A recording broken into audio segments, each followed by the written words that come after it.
Hello বন্ধুরা, সবাইকে আসসালামু আলাইকুম। আজকে আমরা দেখব কিভাবে একটা ফোন ফ্যাক্টরি রিসেট মারতে হয়।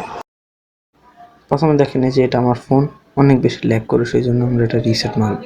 চলো আমরা দেখে আসি। প্রথমে আমরা ইয়াতে ঢুকবো, যেখানে সব অ্যাপস আছে সেখানে ঢুকে এরপর আমরা দেখবো সেটিং নামে একটা অপশন আছে। আবার ঢুকবো আমরা, সেটিং নামে যে একটা অপশন আছে সেখানে আমরা একটা ক্লিক করবো। আসবো এখানে, আসার পর নিচের দিকে যাবো আমরা।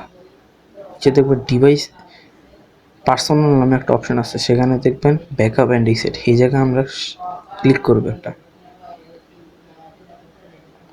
এরপর আমরা নিচে দেখবো, একবারে নিচে দেখবো ফ্যাক্টরি অ্যান্ড ডাটা রিসেট, সেখানে আমরা ক্লিক করব।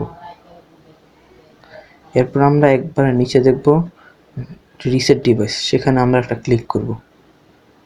আমরা চাইলে এটা পড়তে পারেন, হ্যাঁ ক্লিক করবো একটা রিসেট ডিভাইস। এরপর আমরা এখানে আমরা চাইলে পড়ে নিতে পারেন। আমরা যেখানে দেখবো ইডএস এভরিথিং, এখানে আমরা একটা ক্লিক করব। যদি না হয় তাহলে আমরা প্রথমে আমরা ওয়াইফাই বন্ধ করব। ওয়াইফাই বন্ধ করলে এবার হবে। এবার আমরা উঠাই দেবো ওটা। এরপর আমরা এই ডিভাইসের চাপ দিয়ে ধরে রাখবো, দেখবো হয়ে গেছে। এখন আমাদের আর কিছু করতে হবে না, এখন এইভাবে রেখে দিব। এখন এখানে একটু টাইম লাগবে, সেই জন্য এটা আমরা একটু ফাস্ট করে দিয়েছি।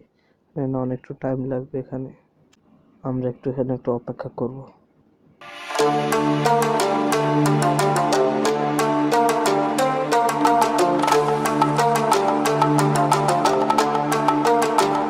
যখনই দেখবো আমরা এরকম সাদা স্ক্রিন, হোম স্ক্রিন আসছে, বুঝবো আমাদের ফ্যাক্টরি রিসেট মারা কমপ্লিট হয়েছে। Thank you so much, bye by.